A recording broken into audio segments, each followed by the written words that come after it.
Next, we're going to look at the second prescribed source, or rather sources, because in fact we're going to look at the Metopes of Heracles' 12 labours, which come from the Temple of Zeus at Olympia. Now, let me give you some context on what's happened.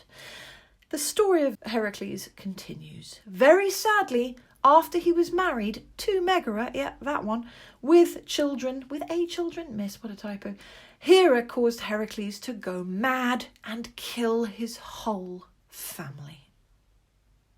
Yeah, that's not in the Disney film. To repent and get rid of the miasma of having murdered his family, which I did mention earlier, spoiler, sorry about that, Heracles exiled himself from his home at Thebes. He voluntarily left Thebes and refused to come back until he sorted out his problem. And he went, as so many heroes did, to the oracle at Delphi to find out what he should do. Now, you've probably heard about the oracle of Delphi or even briefly studied it in the very first part of the myth and religion syllabus. Delphi is a shrine high up in the mountains, and it is a shrine that is actually sacred to Apollo, and Apollo is the god of prophecy, and he allows the priest there to give oracles to sort of tell the future, and people would go there when the shrine was open at certain times of year and find out what they should do. Whole states sent people to find out, ambassadors if you will, to find out what would happen, and they had games there too. So it was a pan-Hellenic site that was very, very important. So he goes there to find out what he should do. But the oracle at that time, it was then corrupted by Hera, who made the prophecy that he got be that he should serve King Eurystheus, the baby born just before him, who was now king instead of Heracles due to Zeus's original prophecy. That guy there. And he should do that for the next 10 years. Eurystheus, probably jealous of Heracles' strength, charm and popularity, then sent him on a set of tasks, all of which were meant to be impossible and deadly. And by completing these, he would cleanse himself of his miasma, but it's pretty clear Eurystheus did not expect him to survive. So these tasks are probably the most famous of all the things that Heracles did, and often some people don't know about him except for these 12 tasks. So as we go through each task, I'm going to show you a slightly dodgy photograph. I mean dodgy because it wasn't very well taken, from when we went to visit the actual Olympia museum in Olympia, funny enough, and we looked at the actual Metopes. So I've got photographs of the actual Metopes there. They're all a bit crumbly, but there are also these lovely illustrations from the museum which attempt to show you what they would have looked like. So you're going to make notes on what the labour was. Again, if you've got the textbook, you'll be able to use that to help you. So don't worry, I'm mostly going to concentrate on just what's on the slide, but you can go back and add those notes later. And you're going to look at, in the image, how the hero Hercules has been portrayed in the carvings, but also what the carvings are like themselves, how the sculptor has created an easily recognisable scene. You need to know what it is because there's no words on it to describe it. How have they also created realism in the scene? How they made it sort of believable? I know it's a silly thing to say about a myth, but still. And also, how artistically have they filled the space so as not to leave any blank spaces? Imagine you're given this huge block to carve. If you just did one tiny thing in the middle, that wouldn't be very good. You need to fill that whole space. Look at them. They're a bit like comic panels. And you've got to decide, right, I've got to tell an entire story in one square. Who's going to be in it? Who's going to be in the middle? What other things are going to be there? At what point of the story is this image going to come from? What part of the story gives me the most easily recognisable symbols and characters so that I can tell this story? And also, don't forget, look at where this was. This was right up there at the top of the temple, below the pediment. So you would really have, struggled to see it if it wasn't clear. So let's get started. Now, on the west porch, we've got the Nemean lion, the hydra, the Stymphalian birds, the Cretan bull, the Ceryntian hind, and Hippolyta's belt. And then on the other side, on the east porch, we've got the Erymanthian boar, the horses of Diomedes, the cattle of Geryon, the apples of the Hesperides, Cerberus, yes, that Cerberus, and the Augean stables. However, these are not the order in which we learn that the 12 tasks are meant to have happened. So, we're not necessarily going to look at them in the order that someone viewing them from the ground looking up at the temple would have seen them. We're going to view them in a more storytelling way so that we can see the continuation between each task. Because, of course, these images are images from a set of oral stories that were told about Heracles. We're going to start off with the Nemean lion. This was meant to have been the first of Heracles' labours, and so note he doesn't have a beard yet. He's a bit younger. And this was meant to have happened in Greece, in Nemea. This metope depicts the first of Heracles' labours in which he slays the lion of Nemea. In this scene, the young beardless Heracles, tired, rests his foot on the lion's body. His right hand holds its head, and his left one would have been leaning on his club. Near him is Athene, who supported him and protected him throughout his labours against showing his wisdom. And a small part of the foot of a figure visible behind Heracles would have probably belonged to Hermes. The figure of the weary hero is unprecedented in the art of the period, in which heroic figures were usually portrayed in an epic manner, full of strength. So this is already defying conventions. So this story here, he is sent against the Nemean lion. Basically, this lion is terrorising Nemea. And in the end, the problem with the Nemean lion is that the skin of the lion is impregnable to weapons. So he has to use brute strength. In the image we see before us, he's got his club. Apparently he strangles the lion to death. However, he's got to bring something with him back to show that he's killed the lion. So Athene tells Heracles to use one of the lion's own claws to skin it. And so he is successful and he brings the prize back to the king. And from this point, he then is often depicted wearing the lion skin as a cloak. Although, if you go back and look at other stories, he also kills another lion, the Marathonian lion, well before this. Lions are a bit of a problem in ancient Greece. So it could well actually be the skin of this other lion too. Either way, the lion, being his first one, is quite symbolic. He becomes real proper Heracles with the lion skin in most versions of this story. So here are some, again, slightly messy annotations. We fill up the whole space, the frame, with the statues of Athene on one side and probably Hermes on the other, the messenger god. Not entirely sure why he would be there, but you can imagine as the messenger god, he is there to sort of link between Heracles and the world of the gods. And then Heracles is in the middle. He is the most important thing aside from the lion, which is clearly dead because Heracles is standing on it. And as it's said, and this is in fact slightly dodgy, as I said, picture of the information panel underneath the actual panel in the museum. This was unusual. It's unusual to see him looking so tired. Maybe he looks sad because he knows why he's had to kill this lion, because he's still sort of doing payback for having killed his family. If we look at the actual piece of art, there's not a lot of it left. As you'll see, we can see the lion, we can see Heracles and his hand on his head, and we can see bits of the club that are still attached to the lion, so we can work out where that arm would have gone. There's hardly anything of Athene or Hermes left, but there is a foot right down there at the bottom. So how has the sculptor made an easily recognisable scene? Well, there's the lion, and Heracles has no beard, so that tells us this is the first act where he kills the Nemean lion. Realism in the scene. Well, Heracles looks really darn tired after killing that lion, and that's pretty realistic. You can also see the posing of the figures is pretty realistic, and that lion, it's not exactly perfect, but it certainly looks like a lion. And filling the space so as not to leave blank spaces, the irony being we're looking at a lot of blank space here. Originally it would have been filled with characters, so it was easy to work out the scene. Moving on to the second task, the Lernaean Hydra.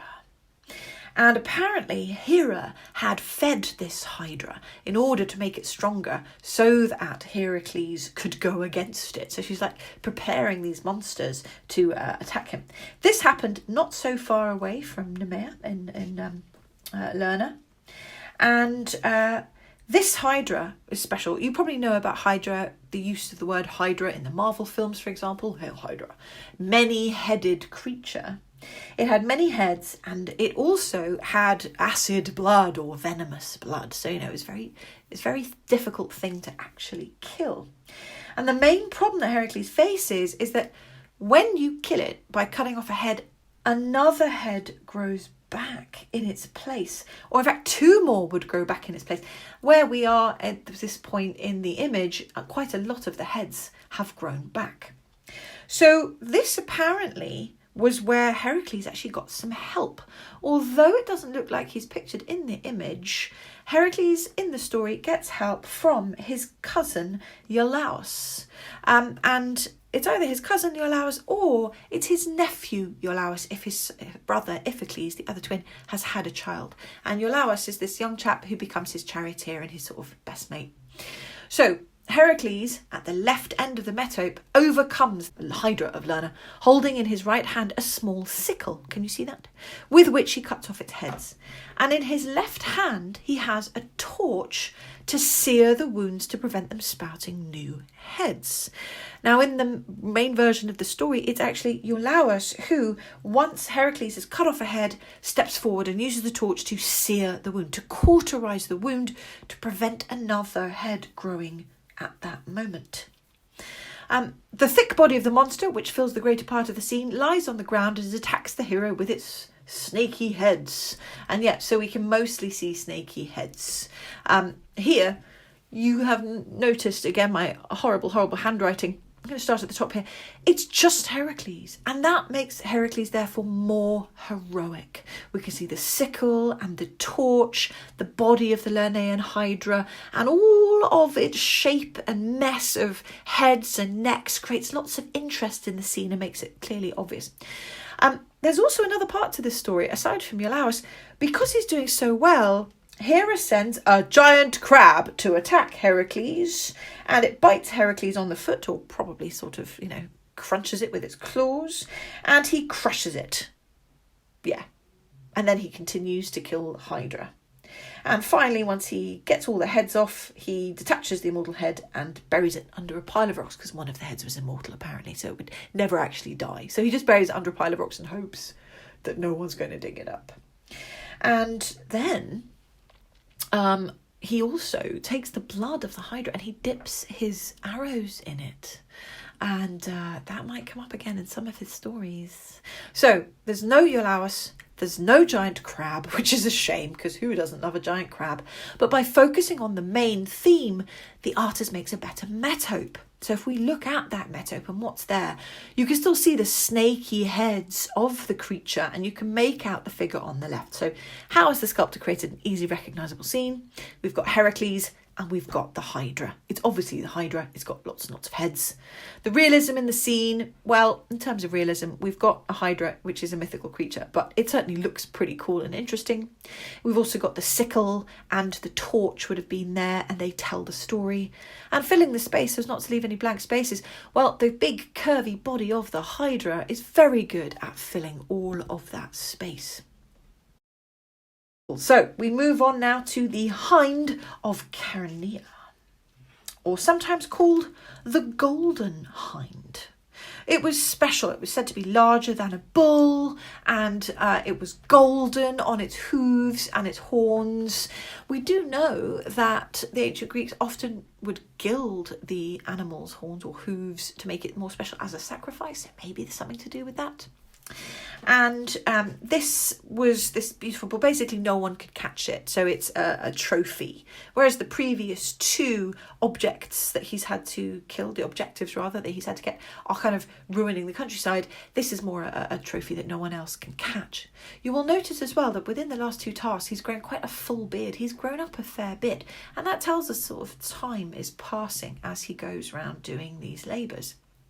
And so there's very few bits of this one, as it says on the panel. It's been very difficult to reconstruct, but it looks like Heracles has seized the Chaeronean hind, which is also sacred to the goddess Artemis, and it's holding on to its golden antlers while forcing it to his knees by kneeling on it. So we can see here that the golden hind, either all gold or sacred to Artemis, or maybe has some bits of it that are gold and is from this mountainous area of Arcadia, is filling up the space in a sort of upside down V or a mountain shape. And that draws our eyes up the sculpture. So we go up one side to the top where we have both heads in a sort of apex, and then down the other side to look at the very realistic body of Hercules stretched out as he holds on to the hind. And it's amazing because he is holding onto the antlers, which would have been the hind's actual weapon and would have been pretty deadly, but he's kneeling on it to hold it down so it can't move, and it can't move its head. So he's cleverly stopped the creature from being able to harm him, and thus he's able to catch it. He doesn't kill it. He apparently tracks it for a whole year, and then when he finally catches it, he snares it, binds its legs, and carries it back to Mycenae. Apollo and Artemis meet him on the way back, and she's really annoyed that he's caught her sacred hind, her sacred deer. However, he tells her what's happened. I've got to go and give it to King Eurystheus, but I haven't killed it or anything. I'm just borrowing it. And so she says that that's absolutely fine, as long as he lets it go. So he doesn't kill the animal, because he doesn't need to. Here's what it looked like. Yep, they did say there were very few bits of it actually there. How is the sculptor create an easily recognisable scene? Well, it's a bit difficult from this, isn't it? But let's imagine what it looked like as full. It's got the hind in it, it's got Heracles in it, and it's got nothing else. It's very clearly the story of the golden hind. The realism in the scene is probably due to the way that Heracles' body stretches out and the muscles are very well observed. And filling the space, well, we've got that mountain upside down V shape so that your eye is forced to travel up and you look at both of their faces, which are quite anguished in the moment of battle. Now we go on to the Erymanthian boar, the boar of Erymanthus. In this metope, Heracles is shown carrying the live Erymanthian boar on his left shoulder as Eurystheus, king, let's not forget, is hiding in a jar and looks at Heracles with both hands raised in terror. That's right, this one's making us laugh at Eurystheus, who has given him these tasks to do in the hope that he will go away and die. So, another live animal at the end of it too. We kind of like Heracles maybe for his kindness to animals. So, the Erymanthian boar, he's got to go and get this boar. This, like the golden hind, is bigger than the average boar, and like the hydra and like the first task of the Nemean lion, is terrorising the countryside. They can dig up crops and kill people with their tusks. So again, Hercules wears the boar down by chasing it, and it's winter by this point apparently, so he's chasing it through snow. And finally, the boar gets really tired out and Heracles just catches it and carries it back to Mycenae. So the king is so scared when he sees that Heracles has brought back the boar alive, he apparently jumps into a giant pithos jar to hide. Now it does look a bit weird to us that the pithos jar is sort of buried in the ground, but in fact that's what they would have been used for, these pithoi. You bury it in the ground and thus it keeps anything you put into it cool. It's like ancient refrigeration. The king is not cool in this image. In my notes here, you can clearly see Heracles, the boar, and Eurystheus, who was being very, very cowardly, in his pithos jar. The artist has chosen the best bit of the story. Not the bit where Heracles tracks the animal for ages, not the bit where he chases him through the snow, but the comedy moment where he brings him back and scares the bejesus out of Eurystheus with it. It's the most visual bit, and thus it's the best one to use. The artist fills the space. There's apparently a bit of a tree in the background. Not sure how that works. If there is, if they're indoors. We've got the pithos jar on one side, Heracles on the other.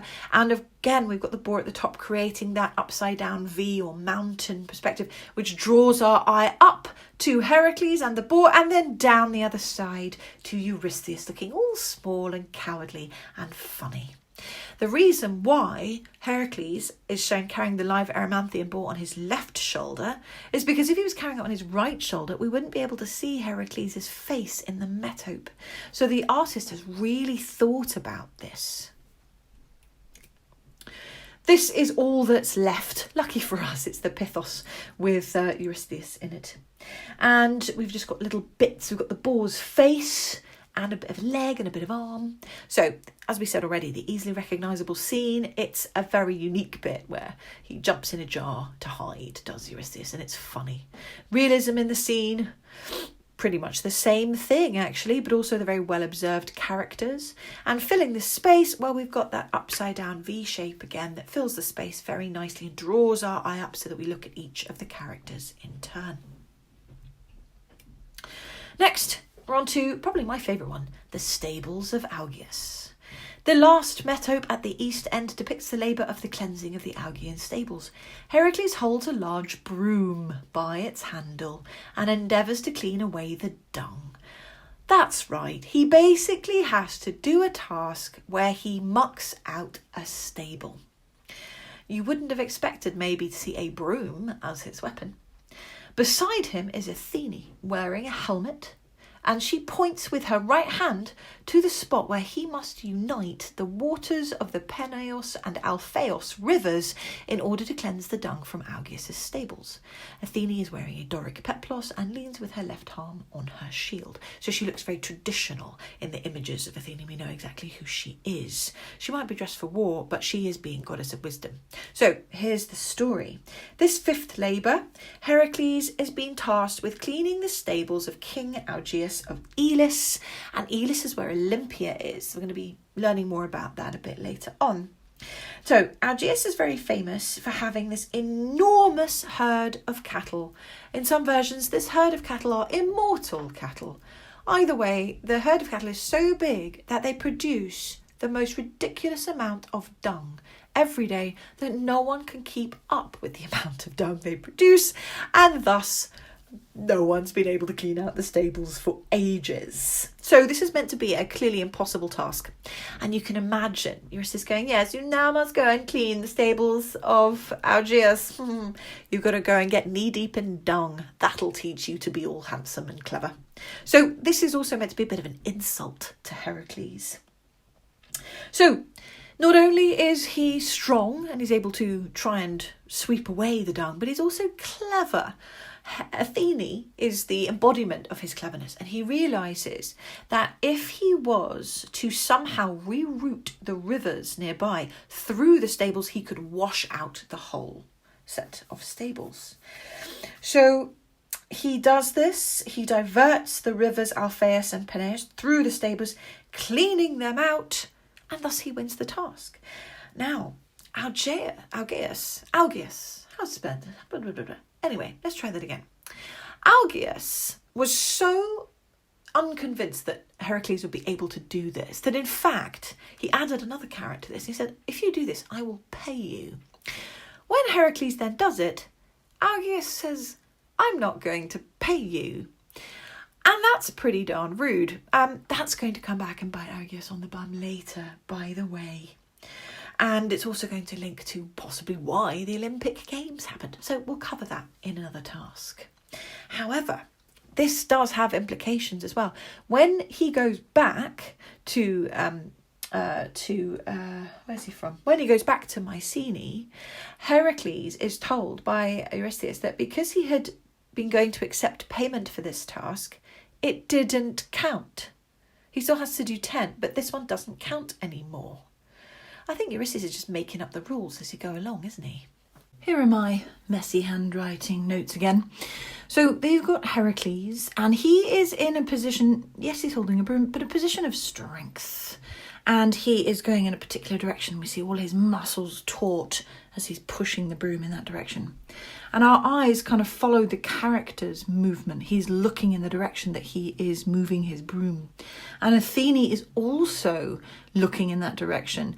And to parallel with the broom, she is holding out her spear to point in the same direction. She's pointing, as it says below, at the spot where he must unite the waters of the two rivers. Heracles is strength in this image, and Athene is cleverness in this image. Now, I've also pointed out that Augeas is king of Elis, which is where Olympia is, and we're going to find out a bit more about that later on. This is one of the most intact of the metopes. We can really see quite a lot of Athene. Note that there is a hole in Athene's hand, and 2 little holes on her temple. And like we've seen before with statuary that went on temples especially, this is probably where some kind of metal ornamentation would have been attached on her helmet, and also the spear in her hand probably would have been metal too. Whereas it looks like the broom that's in Heracles' hands is actually made of the stone. So how has the sculptor created an easily recognisable scene? Well, have they? Maybe because this one is so different to all the other ones. It doesn't contain an animal, it's got 2 figures, and possibly there's a broom and they're pointing at a specific point. Maybe this one isn't actually as recognisable as the others if you don't know the story. Creating realism in the scene, well, they've certainly got 2 characters who look very lifelike, and they're pointing in a particular direction, and that's also how they sort of fill the space. They're really filling up the space with their opposing movements, which kind of go in parallel. But yeah, this one might not be as easily recognisable as a lot of the others. Right, the Stymphalian birds. Now, these birds, as you can see in the picture, in his hand, and in the hand of the figure sitting on a rock, who again is meant to be Athene, they're not very big. So in this metope, the labour has been completed and Heracles has killed the birds. That is what he sets out to do. Standing at the right end of the metope with his bow in his left hand, he offers some of the dead carnivorous birds to Athene, who is seated barefoot on a rock and wearing the aegis. With singular grace, the goddess turns her head to the hero as she accepts his offering. Apparently, well, she looks quite graceful for someone sitting on a rock, turning their head. So the Stymphalian birds, again, these birds have been ravaging the lands, just like the boar, just like, not exactly the golden hind, but the hydra and the lion. So they are a deadly problem. And in some versions, they have metal beaks or golden beaks. In any case, it's a bit Hitchcock. They've basically ganged up and they're not only pecking away at what's been, attempted to be grown, but they're pecking away at the people too. They're apparently carnivorous. You see how the story probably started off with basically an infestation of birds eating seeds and turned into some kind of crazy story about birds eating people. So this task apparently takes Heracles into the Arcadian forests, because the Stymphalian marsh is where the birds hang out. And he really does need help from Athene in this one.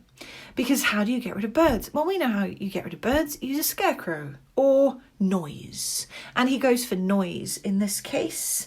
Apparently, Athene gives him a rattle, some kind of noise-making device, and that scares the birds away. Or we could see Athene here as a metaphor for Heracles' own cleverness in thinking up another way to scare off the birds.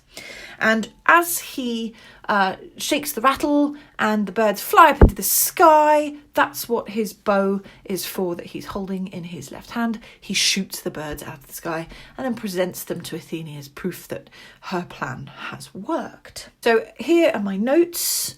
This moment that has been picked is a very visual moment at the end. You can imagine it might have been quite difficult to fill a metope with birds and Heracles going, what now? Or Heracles shaking a rattle, obviously, with the birds flying into the air. Instead, the birds have been killed. But I honestly question why on earth they were made to look so small, because from a distance, I'm not sure you could really see those. We again have that upside down V shape, which allows us to follow with our eyes up to Athene and then down Heracles, and we see all of Athene's details and we see Heracles' details on his bow. The characteristic details that point out that it's Athene are her aegis and possibly the thing around her head, which looks like possibly it could have been a crown. And then with Heracles, he's a man and it's his story. So clearly he's Heracles and he's got the bow. And then in his other hand, he has got the birds. This is a really good point to point out, really good place to point out that these would have been painted, right? We wouldn't be looking at bare stone from down below. So it probably would have been more easy to make out the birds. If we look at what it actually looked like, again, this one is really quite well preserved. Yes, he's got a very unfortunate hole. Let's not go into that. So, easily recognisable scene. Well, Athene's there. She's quite famously involved in this. She gives him the rattle. He's there. The birds are there. Well, they're meant to be there, obviously. And would have had his bow. And the space has been filled up to the most point. We're not sure what would have been in that top left corner, but because we've got that upside down V shape at this, it fills up most of the space of the characters. Oh, and realism. Well, look at the folds of her dress sitting here and the way she's turning round. That's quite realistic. And again, we've got him, his whole figure is again quite natural looking. So it does look quite realistic.